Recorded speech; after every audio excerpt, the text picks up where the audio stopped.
దేవుడు చెడుని ఎందుకు ఆపడం లేదు? ఈ ప్రశ్న మనలో చాలామందికి వస్తుంది కదా! దేవుడు పవిత్రుడు, న్యాయవంతుడని బైబిల్ చెప్తుంది. ఆయనకి చెడుని నిర్మూలించాలనే కోరిక, దాన్ని ఆపగల శక్తి ఉన్నవాడు. ఒక కారణం ఏంటంటే దేవుడు మనల్ని మంచి మాత్రమే చేసే రోబోట్‌లా సృష్టించలేదు. మనకి ఎంపిక చేసుకునే స్వేచ్ఛనిచ్చాడు. ఆ స్వేచ్ఛ వల్లే మనిషి ఎంపికల ద్వారా ఈ చెడు లోకంలోకొచ్చింది. అంతేగాని దేవుడు చెడుని సృష్టించలేదు. ఒకవేళ దేవుడు ప్రతి చెడ్డ పనిని ఆపగలని మొదలుపెడితే ఎక్కడ గీత గీయాలి? హత్య మాత్రమే ఆపాలా? లేక దానికి కారణమైన కోపాన్ని, ద్వేషాన్ని కూడా ఆపాలా? ఈ విధంగా చూస్తే మనం కోరుకున్న ముఖ్యమైన చెడులు మాత్రమే ఆపమని. కానీ దేవుడైతే చిన్న పాపం కూడా అడ్డుకోవాలనుకుంటాడు.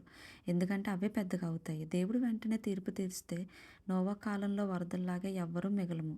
అందరం పాపం చేశాం. నిజానికి దేవుడు ఇప్పటికే ఎంతో చెడును అడ్డుకుంటున్నాడు. ఆయన లేకపోతే ఈ ప్రపంచం ఇంకా దారుణంగా ఉండేది. కానీ మన ఇష్ట ప్రకారం నడుస్తాము. తర్వాత దేవునిపై నింద వేస్తాము. అలా వేయకుండా యేసుక్రీస్తుని ప్రకటించాలి. అయితే దేవుడు ఒకరోజు ఈ చెడునంతటిని పూర్తిగా తుడిచివేసే రోజు వస్తుంది. ఈ లోకానికి తీర్పు తీరుస్తాడు. ఆయన ఎందుకు ఆలస్యం చేస్తున్నాడంటే మరింత మంది పశ్చాత్తాపంతో ఆయన వైపు తిరగాలని. యేసుక్రీస్తు వచ్చి మన హృదయాలు మారుస్తాడు. ఆయన మీద విశ్వాసం ఉంచి పాపాన్ని విడిచిపెట్టి ఆయన ఆహ్వానిస్తే శక్తి చేత మనం మార్చబడతాము. ఇంకా ఉదాహరణతో ఫుల్ వీలాగ్ చేస్తాను. Thank you.